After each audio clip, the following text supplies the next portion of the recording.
আসসালামু আলাইকুম, সবাই কেমন আছেন? আজকে আমি রান্না করব পাঙ্গাস মাছ দিয়ে দুন্দুল তরকারি, আর আমরা গ্রামের ভাষা বলি মিনা তরকারি। আপনারা কে কি বলেন কমেন্টের মাধ্যমে একটু জানিয়ে দিবেন। এই যে আমি মাছের সবগুলো চামড়া এভাবে তুলে নেব। তখন দেখবেন পাঙ্গাস মাছে যদি কোনো গন্ধ থাকে তাহলে গন্ধটা আর থাকে না, আর দেখে বোঝা যায় না যে এটা পাঙ্গাস মাছ। সবগুলো চামড়া উঠানো হয়ে গেছে। এখন আমি হালকা একটু ধুয়ে নিলাম, কারণ আমি আগে থেকে মাছগুলোকে লবণ দিয়ে ভালোভাবে কষলিয়ে তারপরে ধুয়ে নিয়েছি। এই 2 পিসের আমি চামড়া উঠাই না, কারণ আমার একটা মিনি আছে, মিনিয়ে 2 পিস মাছ খাবে।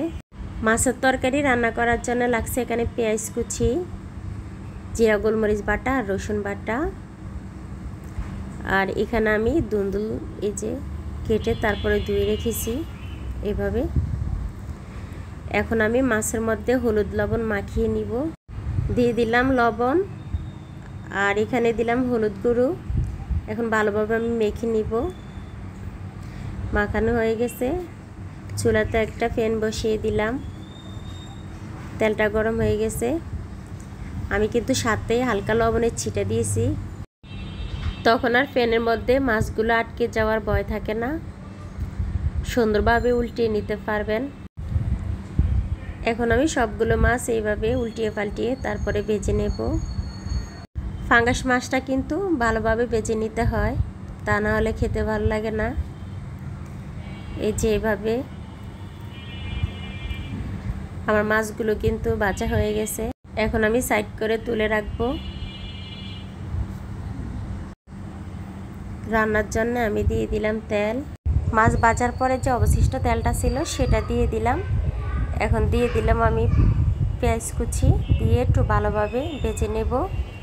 ভাজা হয়ে গেছে। এখন আমি রসুন বাটা, জিরা গোলমরিচ বাটা একসাথে দিয়ে দিলাম, দিয়ে একটু নেড়ে ছেড়ে তারপর আমি তরকারিগুলো দিয়ে দিলাম।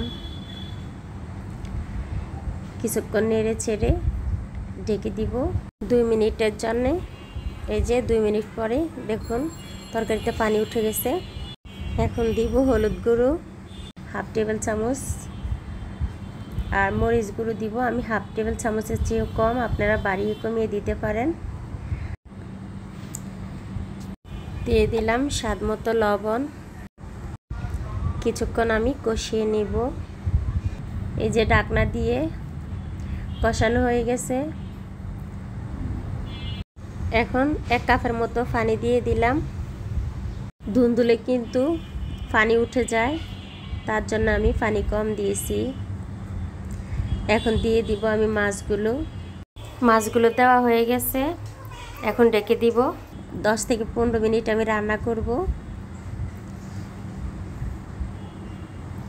এভাবে মাঝে মাঝে নেড়ে ছেড়ে দিব। আমার ভিডিওটি আপনাদের কাছে ভালো লাগলে লাইক, কমেন্ট, শেয়ার, সাবস্ক্রাইব করবেন।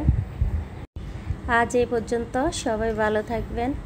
আল্লাহ হাফেজ।